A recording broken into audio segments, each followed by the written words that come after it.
Kalau tak dapat kita ngadu kita humbang dengan tai umah dia.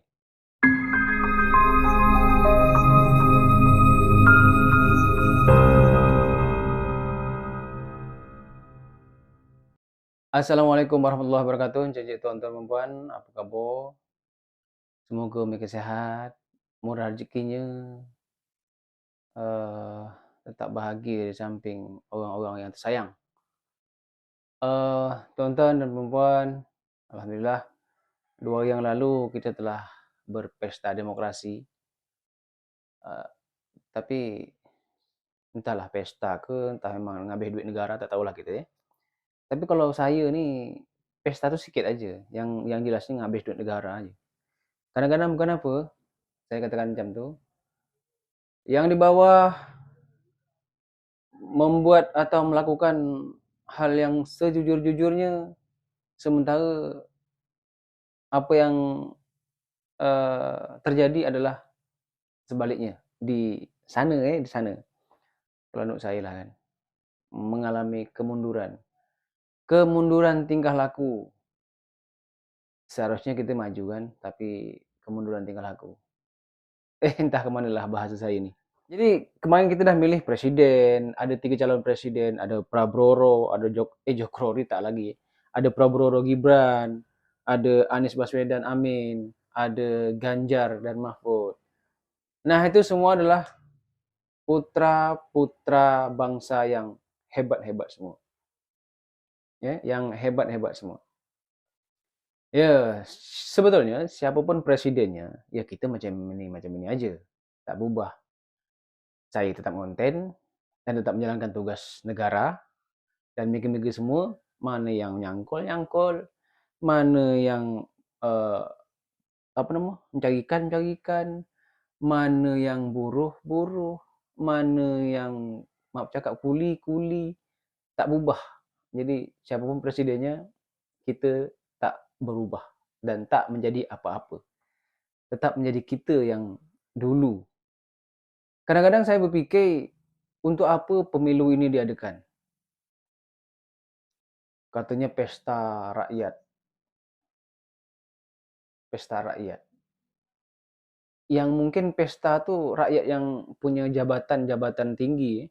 Kalau rakyat kecil macam tak pesta kayaknya. Kenapa saya katakan gitu? Macam mana nak pesta? Hari H dia wajib berhenti kerja. Macam mana dia dikatakan pesta? Yang pesta tu memang di kalangan orang-orang menengah atas saja. Ya, maaf cakapnya ada anggota-anggota panitia-panitia pemilu. Mungkin itu digaji mereka-mereka. Tanpa terkecuali saya kena tugas jadi KPPS. Nah itu pun rasa-rasanya kalau dikatakan pesta, taklah pesta. Sebabnya kerja dari pagi ke pagi. Dari pagi ke pagi kerjanya. Kalau pesta, bisa dikatakan pesta kalau jam segitu. Tapi dengan dengan kondisi yang berbeza bukan kerja yang macam KPPS lakukan dari pagi ke pagi. Ini tangan saya ni melepuh memang betul tak seluruh memang melepuh pojol. Sampai sekarang masih terasa. Lillahi ta'ala. Memang kerjanya berat. Ya gajinya pun ya bolehlah dikatakan lumayan. Tapi kerjanya memang sangat-sangat berat. Sangat-sangat berat. Sangat-sangat berat. Dari pagi ke pagi. Sedetik pun tak dapat tidur. Sedetik pun tak dapat tidur. Nah jadi taklah dikatakan pesta. Jadi yang pesta itu memang orang-orang menengah ke atas saja. Itu dikatakan pesta. Jadi untuk apa pemilu ni gitu? Bagusnya macam dulu, macam zaman Soeharto. Pemilu tak payah diadakan, yang milih presiden, yang milih anggota dewan, yang milih DPD atau semacamnya lah. Cukup aja cuma MPR DPR. Dah, biar gasak orang tu bertelagah. Nak bertumbuk, nak berempas meja, nak berempas smackdown, itu terserah dia. Biar gasaknya. Daripada macam gini, ya kan? Kadang-kadang bukan nuduh nih, kadang-kadang Nah, kadang-kadang ada pak mencelat. Yang kecil maksud saya itu, yang di KPPS nih, KPPS berusaha untuk jujur, adil dan segala macamnya. Memang bukan berusaha lagi, memang betul-betul adil KPPS nih. Adil, jujur, tak ada celat sedikit pun. Tapi kadang-kadang balik tadi kadang aku cakap, kadang-kadang kadang-kadang ada yang di atas tuh mencelat. Angka 60 jadi 600. Angka 70 jadi 700.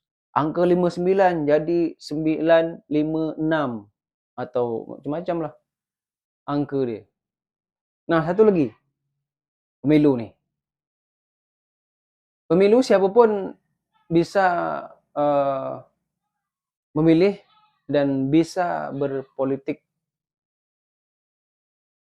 Cuma ada satu yang mungkin saya sangkalkan lah ya. ASN atau aparatur sipil negara atau PNS lah ya, pegawai negeri sipil. Pegawai negeri sipil ini boleh milih, tapi tak boleh datang ketika orang kampanye. Jadi aturan macam ini betul-betul aturan tak adil kalau menurut saya.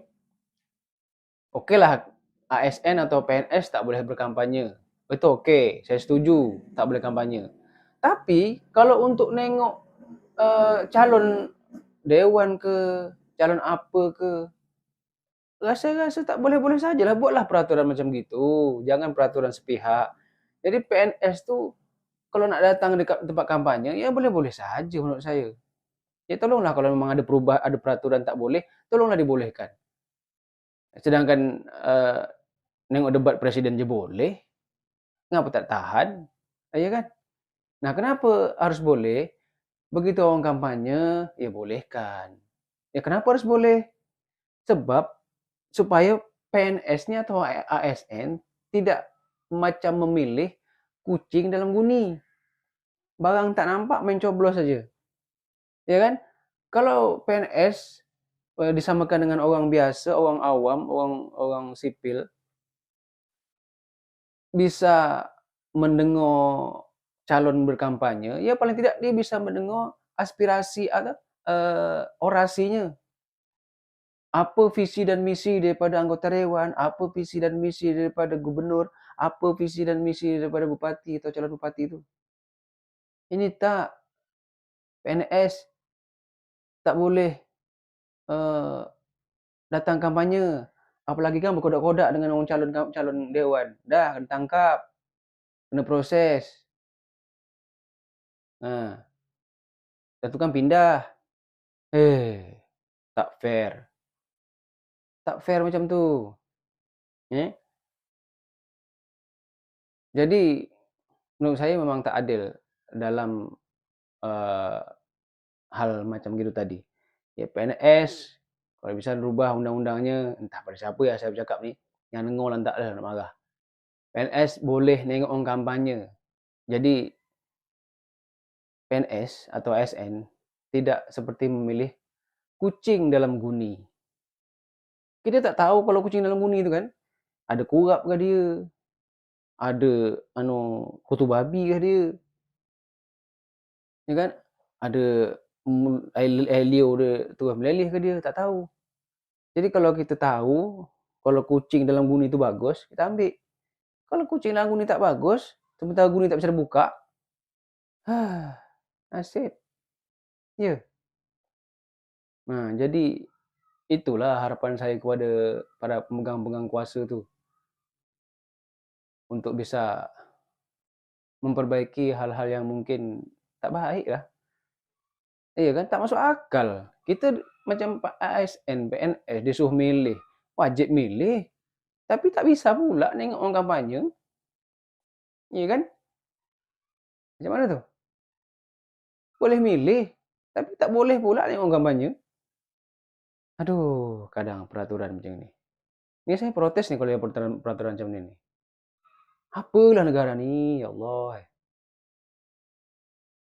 Entah aku tak duduk kat situ kan. Mungkin kalau aku duduk situ lebih parah tak? Mudah-mudahan tidak. Wait. Kita ni kebanyakan suka menerima, eee, orang yang tak jelas. Suka nerima orang tak jelas yang kita pilih. Orang entah di mana-mana kita pilih, sementara orang kampung kita sendiri tak mau kita pilih. Kadang itulah rusaknya kita tu. Dah tu kan kalau kampung kita ni layu, kampung kita ni tak ada perubahan, ngomel, ngomel. Macam mana nak ada perubahan, yang kita pilih orang luar. Yang kita pilih tu orang luar, macam mana nak ada perubahan?